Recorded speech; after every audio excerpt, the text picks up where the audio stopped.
Hello, and welcome back to All on This Together. For those of you who are new here, my name is Emily Turner. I am a London, UK-based transport enthusiast and general lover of public transport. And this is a podcast where I invite guests to tell stories about their experiences on public transport, whether those are people from the world of transport or other people who just choose to or have experience of riding on public transport. A little bit of background I haven't introduced yet.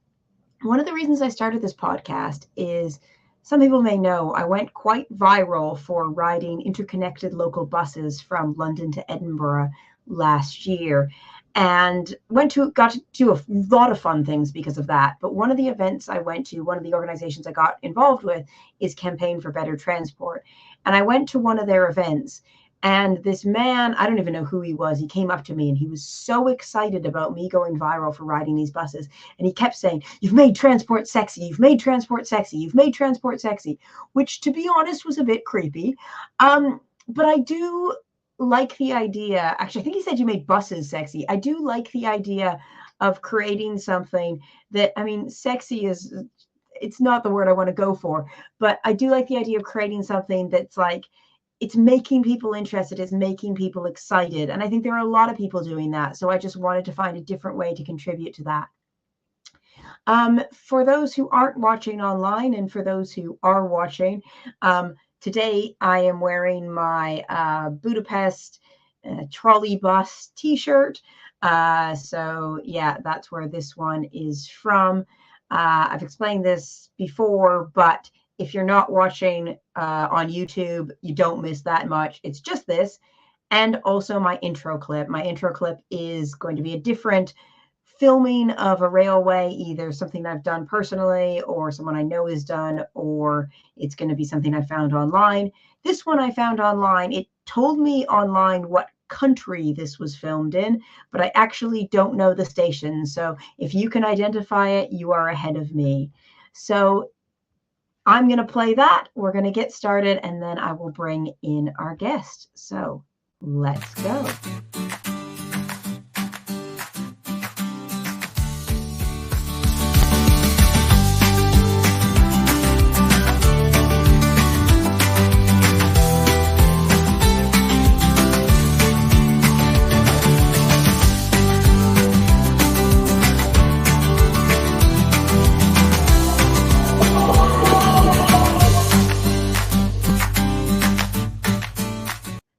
So, see if you can tell me where that was from if you are watching on YouTube.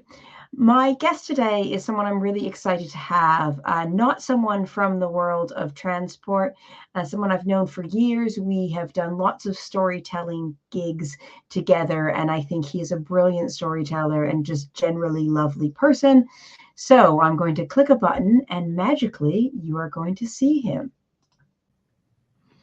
All right, and here is my guest, Chris Stokes. Chris, do you want to introduce yourself? Yeah, my name's Chris, like you said. I'm a comedian, a writer. I used to throw actor in there as well, but it's been so long since I've done any of that. I do not do that anymore. So we'll just stick with writer and comedian. I guess storyteller, you could say. And also, yeah, train user. It's rare I get buses these days, and I know that you're a bus fan. So that's okay. You don't have to be a bus fan. It's all about just stories and experiences people have on transport. It's not that I dislike buses. It's just that there's little call for them at the moment, which is, I guess like a blessing and a curse, because I think buses are made by the people in the people that take them, and if you live in a nice area, that can be lovely. If you live in a horrible area, it can be dreadful. So I mean, it's quite nice too. There's sometimes it's just buses that are like, it's the same people who use it every single day, or just the once a week it runs, and you end up, if you get on there, people look at you like, wait, you're not one of the people who use this to get to Tesco every day. Like it's yeah. So it's quite a nice mix of things. All right, so I know you've got a few stories. Start with whatever you like. I know your stories are always brilliant, so I'm excited for them. Well, we could start, I guess, chronologically, and that uh, on that note about buses. And I don't know whether or not I felt very judgmental even as I said it about depending on the area that you live in, what a bus is like. But I think that's probably because I used to take a lot of buses when I was younger, and I grew up in the West Midlands. Mhm. So, uh, have you taken almost every bus route in the UK yet? Because I feel like that might be one of your It would goals. be a good goal for me. I think that would take a really, really long Yeah. time. And actually, the West Midlands are a bit of a area that I'm not so good on. I'm Okay. going there in a couple weeks as part of a campaign for better transport campaign thing. So I'll be riding some buses then. But yeah, it's an area I've kind of skipped, other than a brief bit of sort of Northampton, which I guess maybe is West Midlands. I think that's Southeast Midlands. Um, but where I'm from a little village called Great Worley, and it is surrounded by other little villages called Cheslinhay, Landywood, and it all sounds magical, Yeah, like it does. where the where like elves and fairies live. But it's not. It's where drug addicts were neglected in the 70s, and so it's the sort of place that used to have a library. Mhm. So I grew up in Great Worley, which is a little village. The nearest sort of like big town was Walsall, and then beyond that, the city would be Birmingham. But to Mhm. get to Birmingham, you'd have to be on a bus for an hour and a half. Mhm. So once I think I was probably about 14 or 15, but I can't remember when the Game Boy Pokemon came out. Uh, I remember it when I was a kid, but yeah, yeah, I feel like I would have been about 12. I don't know how old you are, but yeah, yeah. sometime around So 2000-ish. yeah, and like I was really just supportive of my friend Dave because he wanted to enter a tournament uh, of that where people would link up their games with that little cable, and then they do a Pokemon tournament, and it was quite. I think it was one of the game magazines had done it, but it was in the Aston Villa Stadium, which is in Birmingham. Hmm. So to get there, we had to get the bus, and it was a bus journey I'd done many times. But I uh, maybe like what you said, like beyond Walsall, which was our closest town, the bus from Walsall to Birmingham, or the first of those two buses, uh, we were not regulars on that bus, Hmm. and we did sort of like feel that vibe. So there were a few people that now I realize actually from you saying that has recontextualized why I realized they were looking at us the way they were. And there was a man who came on who my memory tells me is an old man, but he probably wasn't much older than I am now. And Yeah, there's horrible memories of that. Yeah. yeah, and he started talking, I think it was because he didn't recognize us, and everybody sort of like had this like, oh god, it's him again. And Jasper Carrot used to have a bit of stand up back in the 80s or the 90s where it was about the weirdo on the bus. Hmm. So there was like that stereotype roaming around, and this was this guy. He was this weirdo on the bus, and I guess like the vibe as soon as he came and sat next to us, and we weren't like little kids, but it was still a little bit intimidating because it felt like we'd wandered onto his bus, and he Mm. wasn't keen about it. Um, so there was that energy straight away, and this was oh this is why we never get the bus past Walsall, and he started talking, and it was very obvious that he was having like he was mentally ill, but Hmm. we weren't as au fait back then about that. Yeah. So our sort of like vibe was this guy is out of his mind, and he Hmm. was talking about his friend the Colonel, uh, and he gets the bus all the time to go and see his friend the Colonel, Hmm. and his Colonel friend is the only one that's nice to him, and everybody else is like out to get him. But his friend the Colonel he can rely on, and his friend the Colonel gives him food every time he goes, Hmm. um, and we started indulging him because I think we realized that this guy was just lonely and he wasn't a threat. He was, so it kind of like as he went on, we thought, oh, basically it sort of like taught us about mental health before there was this whole like awareness of it. Yeah. So we started to not feel sorry for him, but we started to realize that he was just his brain was wired differently from ours. And then everybody started looking at us as if we were being mean to him. So then they got protective of their weirdo because they thought we were taking the piss by being like indulging him.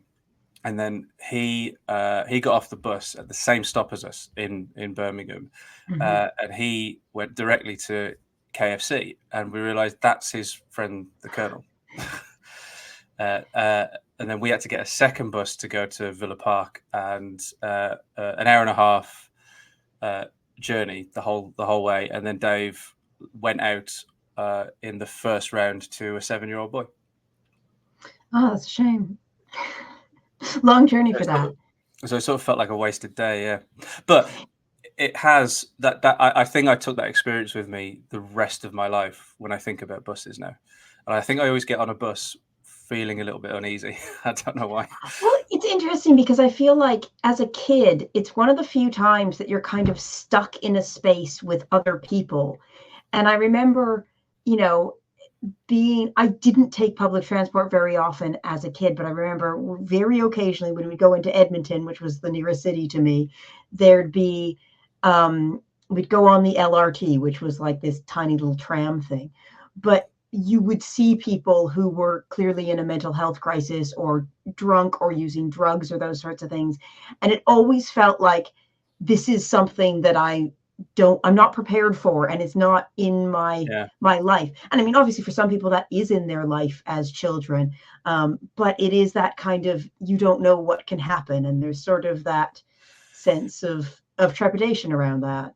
I guess depending on the vehicle as well, no escape. So like, because, if you have you get a cross section of society wherever you go, but in like a metal tube that you can't leave, like that becomes I guess sort of like intimidating. But the thing is, you can leave on a bus because you can sort of like do the stop now.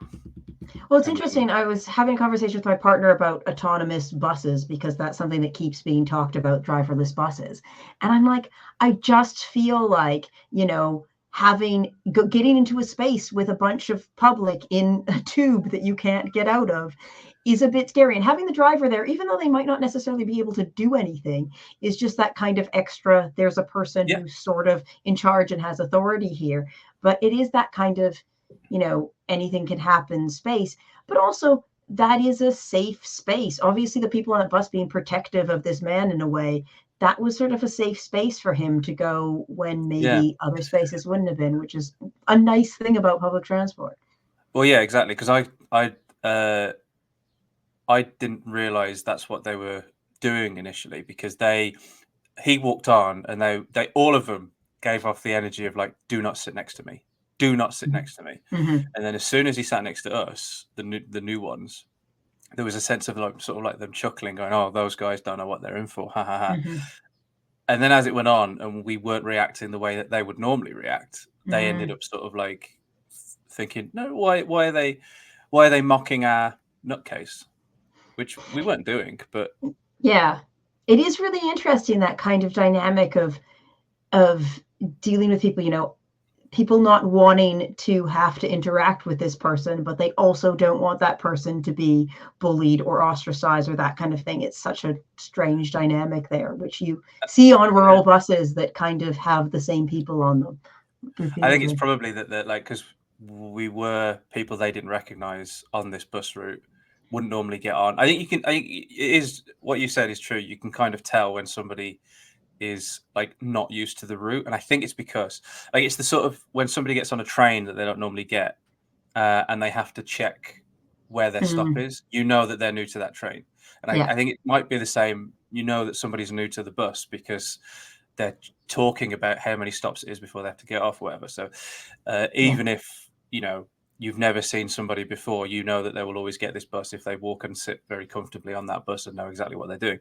So maybe we gave off that vibe, and by interacting with this guy that they'd all seen before, they saw him through our eyes, which was like, oh, he's harmless. Yeah, that's a nice kind of coming around to that, which is, it's quite a lovely thing. And I think it is that those spaces that people, they're like libraries in the sense that they're places where kind of anyone can go and spend time. You know, I used to work at the National Theatre, which was always open for anyone. Sometimes they tried to change that, but you know, it was a space that people could just sit and read and do whatever, which is quite nice to have those spaces, and public transport is one of the few of them. Yeah. So you've got other stories, I know, if you want to. I think so using public transport a lot to just get to gigs all over the country. So some of them aren't always as I said that guy on that bus when I was a teenager was harmless, but they're not always harmless. So I think maybe that's also a sense of why I could take that with me to, because I was working in Liverpool, but I lived in Somerset at the time, which is obviously anybody listening that doesn't know UK geography is a long way away by UK standards. I'm like, by Canadian standards, it's nothing. No, absolutely not. Yeah, and it's also Somerset is quite remote, and there's not a lot of train services there and those sorts of things. I mean, getting from someplace like Bristol, which is just north of Somerset, to Liverpool is difficult. So you're absolutely right. So and also trains are expensive, and at the time I was at the start of a self-employed career where it's all about margins. So like whatever I'm making from this work in Liverpool, I have to maximize the profits, and the cheapest way to do that is coach and not train. So I was getting like a series of coaches up to Liverpool. And the other way of maximizing your profits is to not pay for a hotel, which is lucky because the coaches run through the night. So I am well acquainted with this experience of moving around on coaches at night. Yeah. So I finished the show and then had a coach to catch at about like 2:30, 3 a.m., something like that, which I was fine with doing because it was cheaper than a hotel, and you know, what I do for work is like fairly social anyway. So if you stay and have a few drinks after a show, you're basically killing a few hours, and then you blink and it's 1 o'clock. So then you've only got an hour to wait for the coach. Unfortunately, everybody else had homes to get to, and they'd either driven or something. So I didn't have that social crutch. So I just had to go and wait in the bus station for hours and hours and hours and hours. So I didn't know, like, I didn't know how I was going to do with that because it wasn't a pleasant bus station at the time. Since then, I think Liverpool's got a fairly nice one.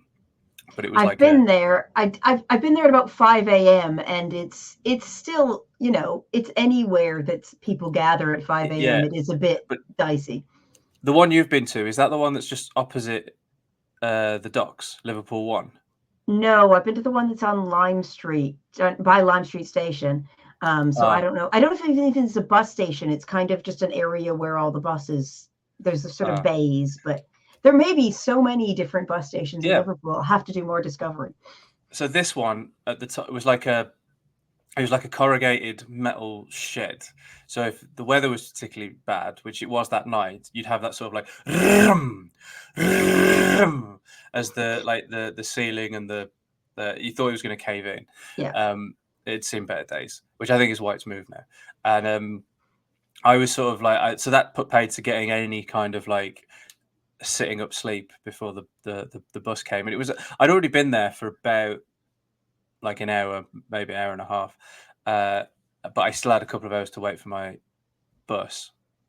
And there was no one else really in the bus station except for a few stragglers that weren't like, they hadn't come because they had nowhere else to go. They were also waiting for their bus. And I was just sitting there, sort of like minding my own business. and then a homeless guy came into the station, and again, like there's no, wasn't intimidated at all at that point because it's a place that's warm and dry, and as I said, the weather was bad, so of course, they're going to come in, but in an empty bus station, he chose the seat that was directly next to me, which I took issue with, but not because he was homeless, because I take issue with anyone doing that.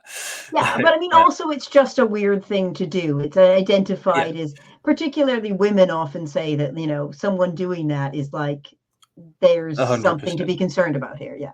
Yeah, and I just sort of like, I guess as as an introvert, it was just sort of like an invasion of space. But it wasn't just that he was sitting next to me; it was that he was invading personal space, and he was sort of like leaning over.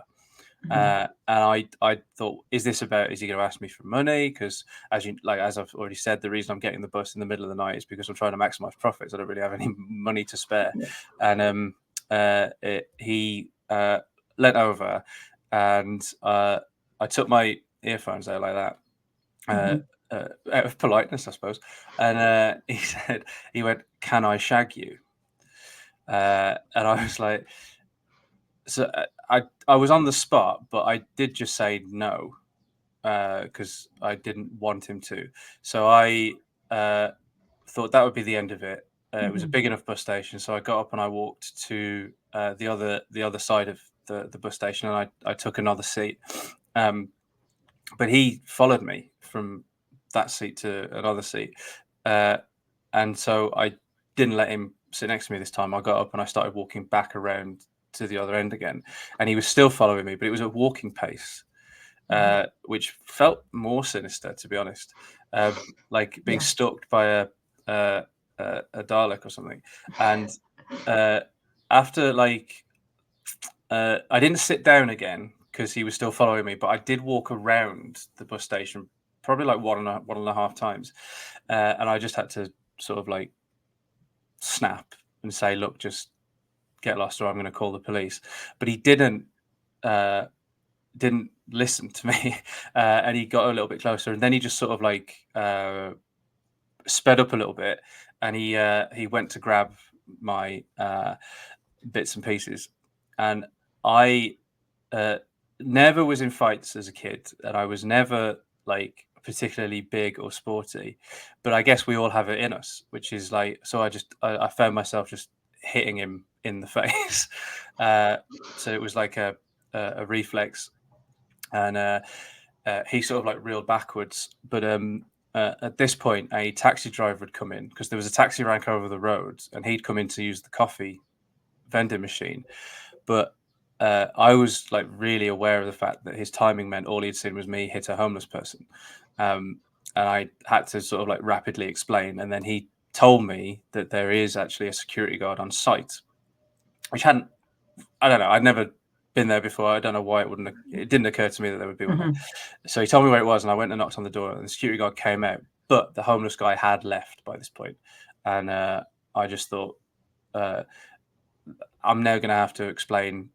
He's not. Maybe he won't believe me that this had happened. So, because it sounded like really dumb as I was saying it, and so I explained what happened, and then the security guard was like, "Well, can you give me a description in case he comes back?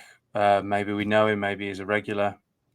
And I just said, "Well, okay." So I started describing him, but as I was describing him, I looked over the security guard's shoulder onto the concourse outside where the buses would pull into, and I said, "Oh, well, it's him," because he walked out there, and whether he was like on something or drunk, I don't know, but he was in the middle of the bus station concourse with his trousers and his pants around his ankles, and he was like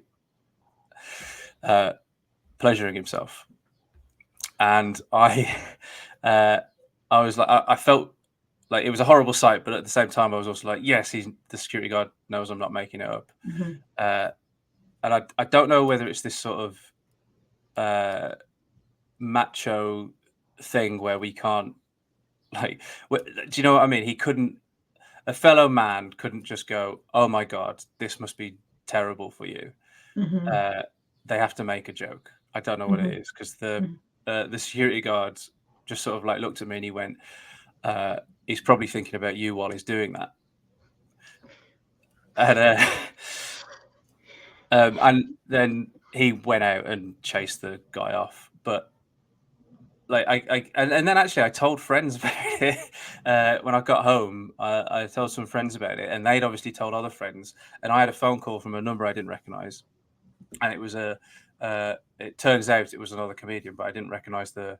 And they rang up and said that they were from uh, the local constabulary, and that there'd been a report of me assaulting a homeless man because of the camera of me hitting him. And for a while, I sort of like indulged. I did. For a while, I was just like, that didn't happen. This is what happened. Asked the security guard. But then they went, ah ha ha ha. So like the whole thing, even though you're sort of like you get assaulted as a bloke.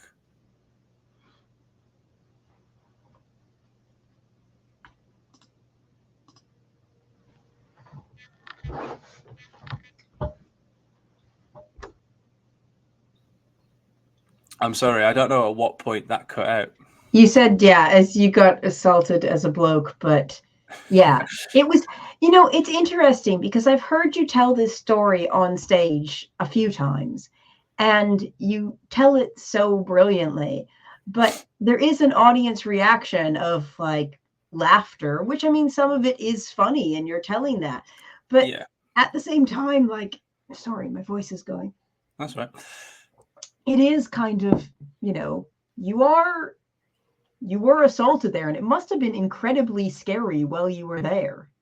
I didn't feel like in any physical danger, but it like because I know because I'd already punched him, and I knew he wasn't going to get anywhere near Yeah. me because I wouldn't let him. Mhm.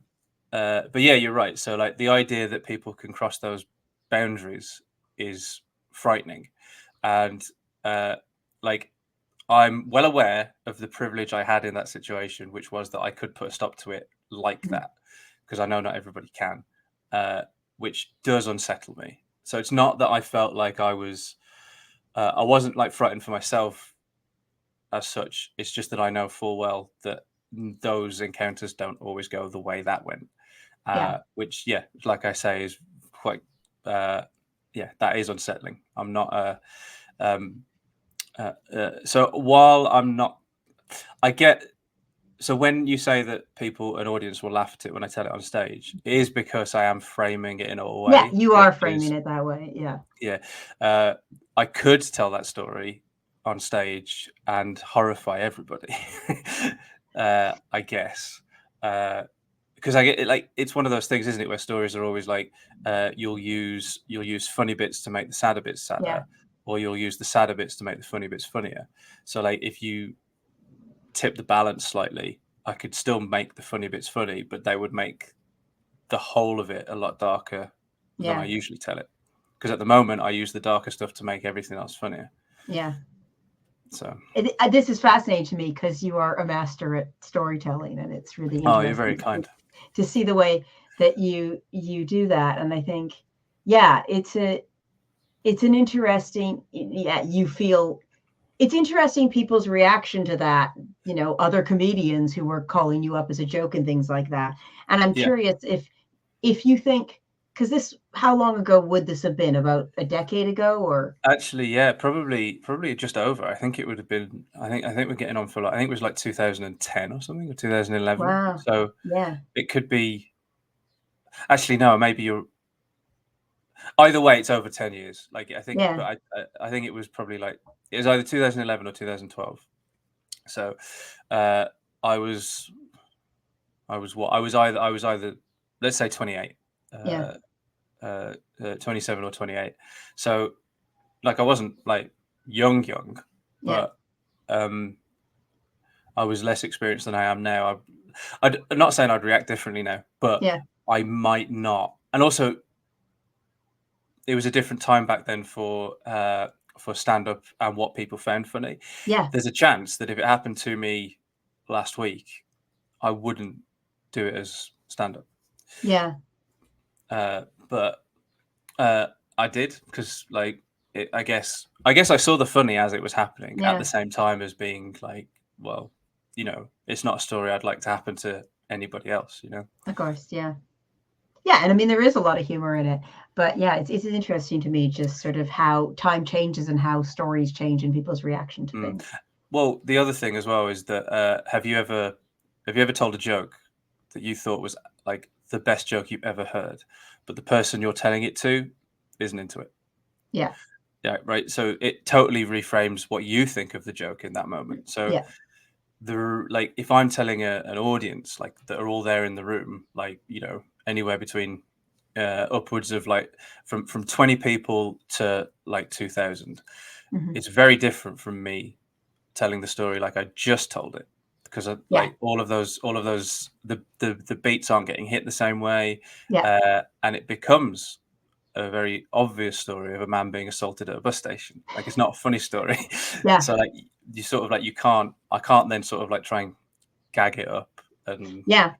like Well, do it a is quite little slide interesting whistle.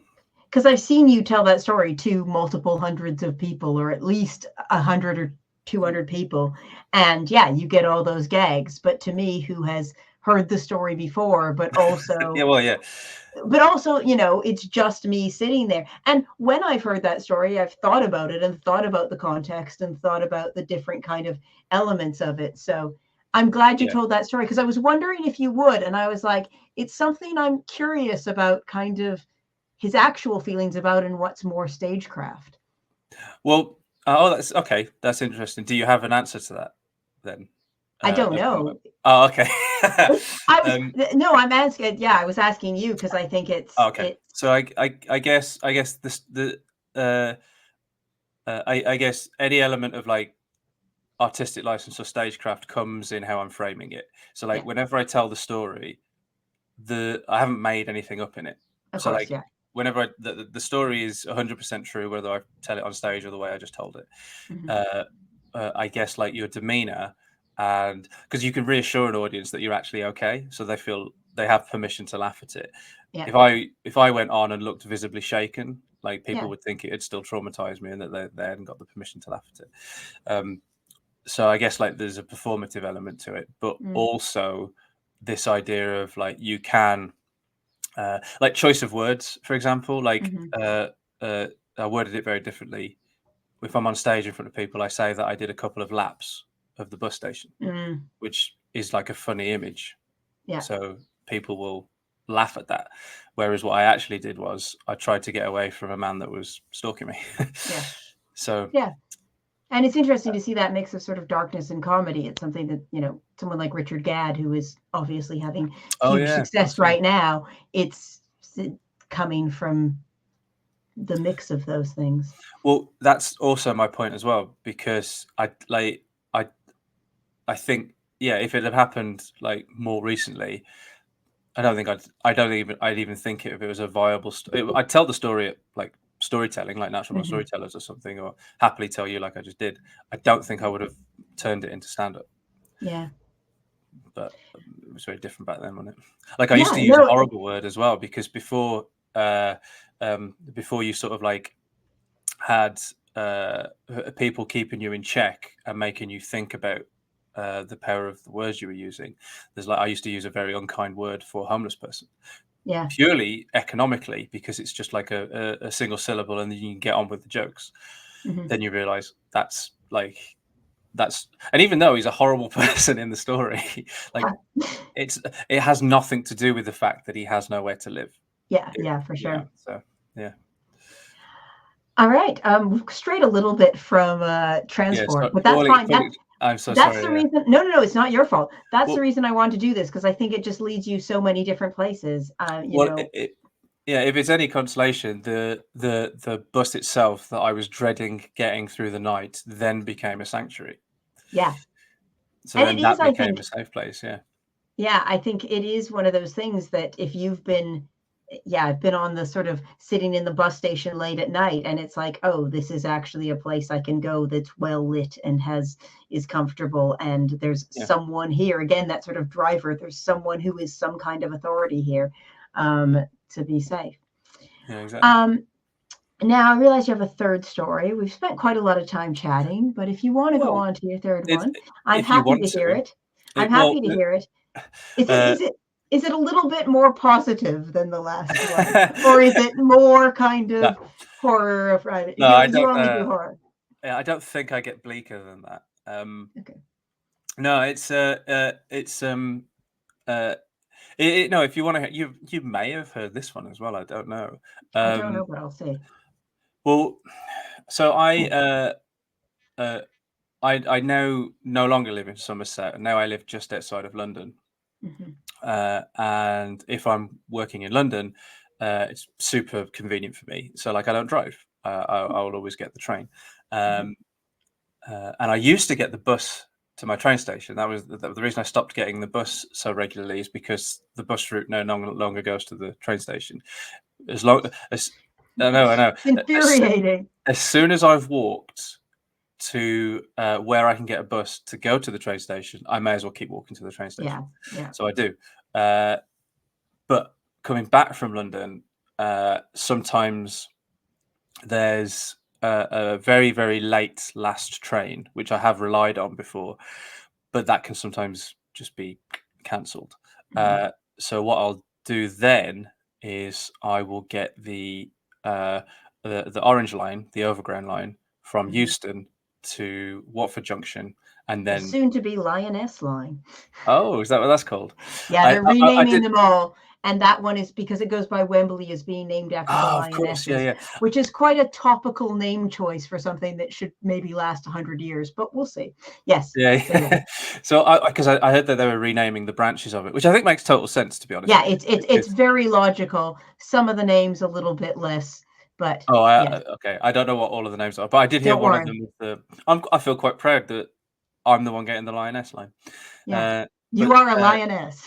yeah, so it goes obviously to Watford Junction, and then Yeah. I'll have to take my chances from there, whether or not Yeah. that is um, a cab or another bus or whatever. Mhm.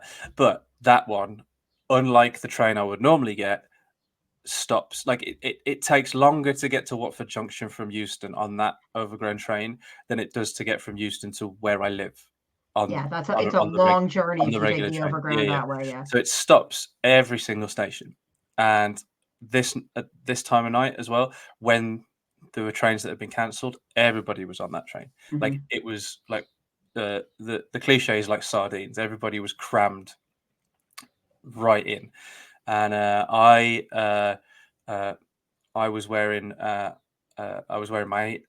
my hat that started to make my head sweat because it was so hot in this train with everybody there, but I couldn't actually comfortably move my arms up to take my hat off. Everybody was crammed in that much, Yeah. and it got it was okay to start with, and then it got worse the more like because the first few stops people were getting on, but people weren't getting off, and Mhm. a guy after about 3 stops he got on, and it's bad enough when somebody is an obnoxious passenger at the best of times, but when a train is that crammed full of people, it's unbearable. And he was being, he got on, and bearing in mind how full it was, he took his bag off and put it on someone's lap, uh, and then just sort of like stretched his things out, and then took his bag back and put it on. And what he'd do so yeah, he'd done that. He'd trodden on, I think, like several people's feet to the point where it looked like he was doing it then on purpose. Mhm. Uh, when the train would stop at each station, the doors would open, and he would step off along with everybody else, and he'd make a performative show of getting some air. Like the train was too hot, so he'd get off on the train. He'd put his bag down on the in the vestibule. What is it? Because it's all just one corridor, isn't it? Those trains. What would you Yeah, call it? yeah. I Not don't know. That's sort of the accordion bit. Is it the yeah, accordion bit? Yeah. yeah. By the door. So he put his bag down there. He'd step onto the platform and go like really obnoxiously performative, and then he'd get back on the train. And then when the train started to like thin out, he would. Oh yeah, because he'd sometimes block people getting on by doing that, and also stop people from getting off by doing that as well. And then a seat appeared, and bearing in mind, you look around to see if other people that are in more need of that seat. He didn't. He was just straight in it, and it was next to a young girl, and I couldn't hear what he was saying, and I don't know what other people could hear who were closer, but so I don't know whether he was being like aggressive or creepy, but she looked uncomfortable. So that gave everybody else another reason to just be like, this fucking guy. Sorry. And so all eyes were on him because they were kind of like making sure he didn't cross a line, I guess. And then we got to Carpenter's Park, which is like a few stops just before the end. And he was still on this train. And he left his bag, and he went to leave, and he took my hat off my head, and then just threw it down in the carriage. So I don't know what I know. So I don't know whether or not it was a case of what was going through his head, whether he was again like on something, or whether he was just like the star of his own show. That was the energy that he had, and like I'd been sort of like fairly left alone until this point, and so he'd taken my hat off and he'd thrown it like not as far as he could, but like. Are there still a lot of people on the train at this point? Yeah, but it's nowhere near as bad as it was a few stops ago. Because bearing in mind, most people are on the train because they have to get to Watford Junction as well because the train's cancelled. So he gets off. His bag is still by the feet of this girl that he's been bothering, and he's going, "Oh, like that on the platform." And then again, I don't know, something in me, and it might be this sort of like the reflex action where I hit the guy that had tried to grab me in the Liverpool bus station years before, alongside like some kind of ingrained comedic instinct. But just as he was about to get on, because he'd been delaying the doors as well every time he'd got off on the train to do that. Right. I hate this man so much. I've been it's visceral, this hatred that's coming through. So just before he was about to jump back on, I picked up his bag and I threw it over his head, like because he'd done that to my hat. So I threw it off the train across like onto the platform behind him, and he sort of watched it go like that. He was like, "Oh no!" And then when he turned back, the doors had closed. So he then couldn't get back on the train. It was the last train out of Euston. However he was going to make the rest of his journey, he had to sort himself out now. But I just feel a little bit like, tit for tat. He threw my hat, I threw his bag, and then he couldn't get back on the train. Yeah. So did people on the train react to that? Yeah, but not in like a. I'm not going to say they were like, and then everybody cheered. Like there was a few people. It's not the Brexit voting. No, Twitter stories, but yes, and then everybody cheered. No, that like some people were laughing, because like some people had like been audibly tutting. He'd made a lot of enemies on that train, like, and I don't just mean like in a group sense. I mean like whoever he'd spoken to or interacted with. So there was a lot of like. Some people were laughing, but it wasn't a case of like, let's all lift him up and like he can. I didn't think you're made into a hero, but I was wondering if anyone said "good one" or something like that to you. No. There was like occasionally like a nod of like approval or something, but no one. I mean, most people were British. It's London. Everybody was. I was like the very London reaction is just to be like, just one of those things. It's happened. That there's a thing that happened. They're probably going to tell one person when they get home and then forget about it. So, but no, I strangely throughout the whole thing as well, because I know that what I did was a social transgression, felt strangely justified. Like there was no, I don't know. Sometimes when you feel like you have to say something and you feel compelled to, like your adrenaline starts going, and then you're like, oh my god, nothing like that. I was just resolutely, uncharacteristically calm throughout the whole thing. So I don't know whether that says to me that I knew I did the right thing or something. I don't know. I do love when someone just after intense amounts of being annoyed finally just sort of pushes things. I think that's a very nice moment. And I mean, he had literally taken your hat off. That seems pretty, as you said, tit for tat there. Yeah, and I don't even know why he'd done that. Like, I didn't know.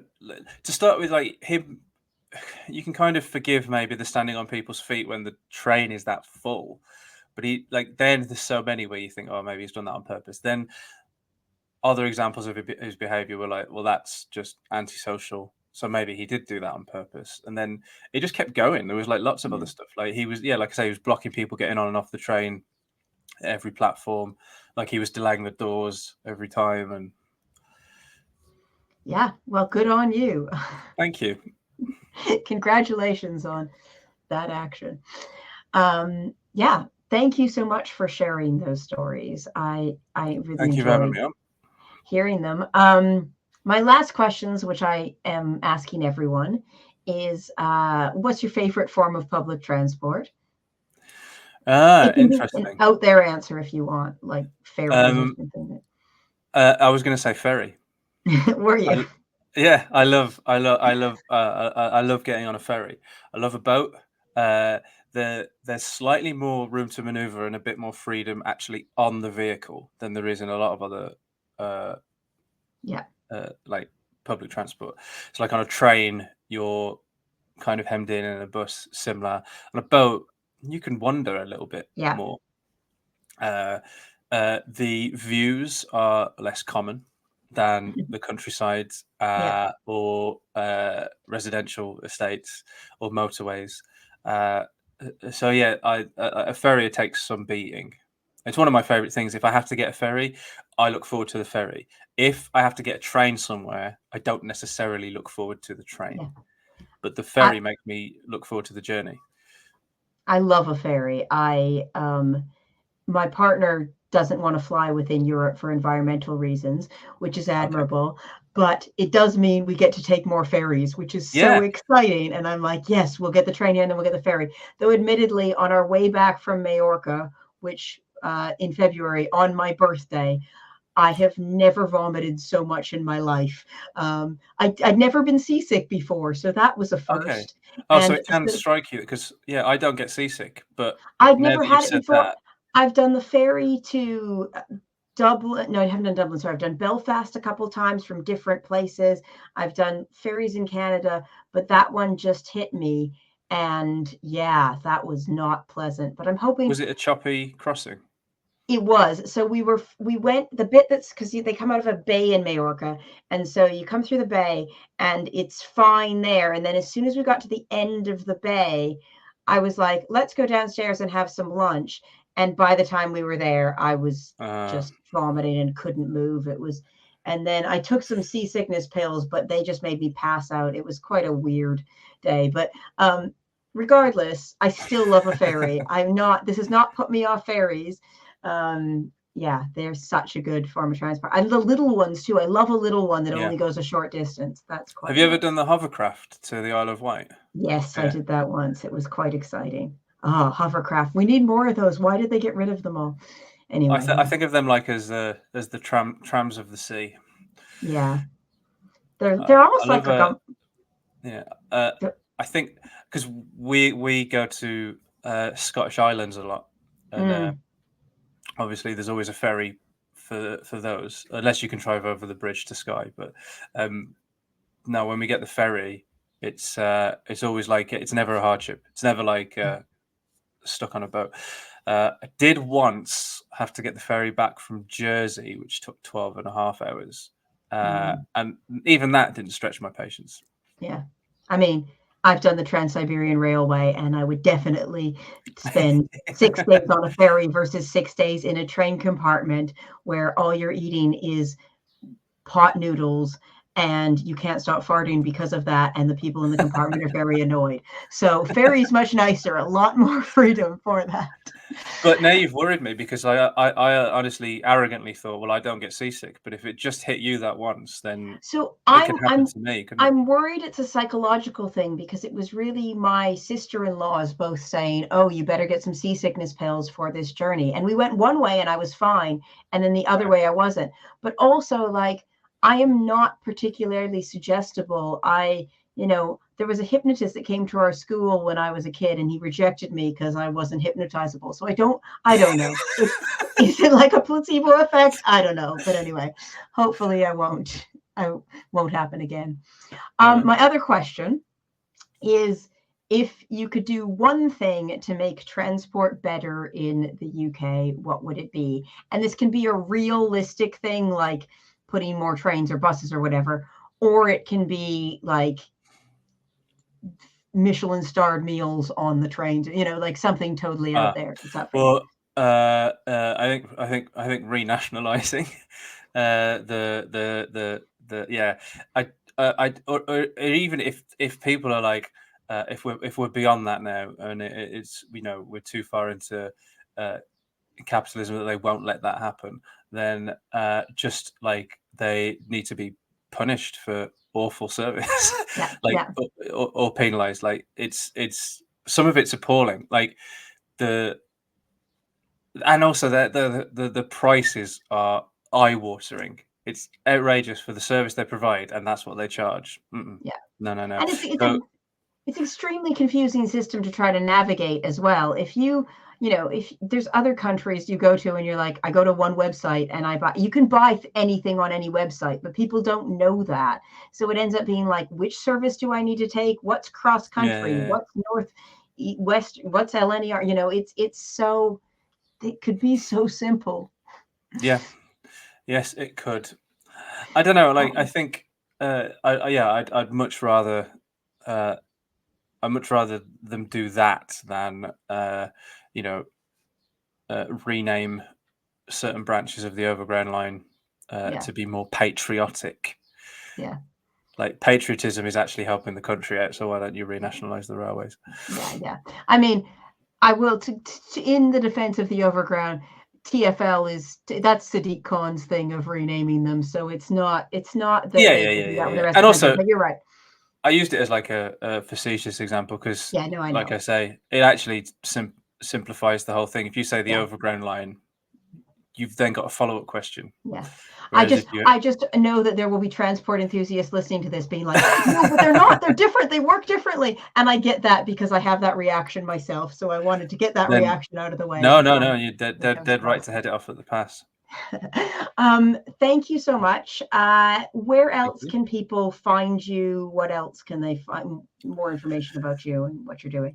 So I host two podcasts. Storytelling, one called Natural Born Storytellers, which you can find wherever you get your podcasts. You can go to naturalbornstorytellers.com to find out when live shows from Natural Born Storytellers are happening. Usually be the third Tuesday of every month at the Aces and Eights bar in Tufnell Park. I also host a mystery/cocktail podcast called Mystery on the Rocks with two other comedians called Masood Milas and Suze Kempner. And at the moment, I'm also doing a Doctor Who marathon on YouTube. I feel like there's a lot of crossover with Doctor Who fandom and railway fandom. So I think Do you think? oh, there's massive amounts. Yeah, it's kind of the same people.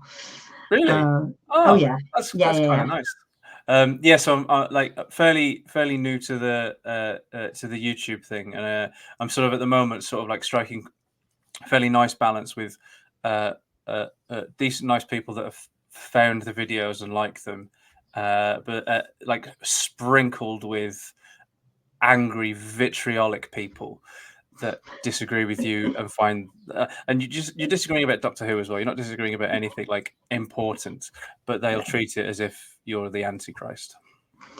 Sounds like the internet.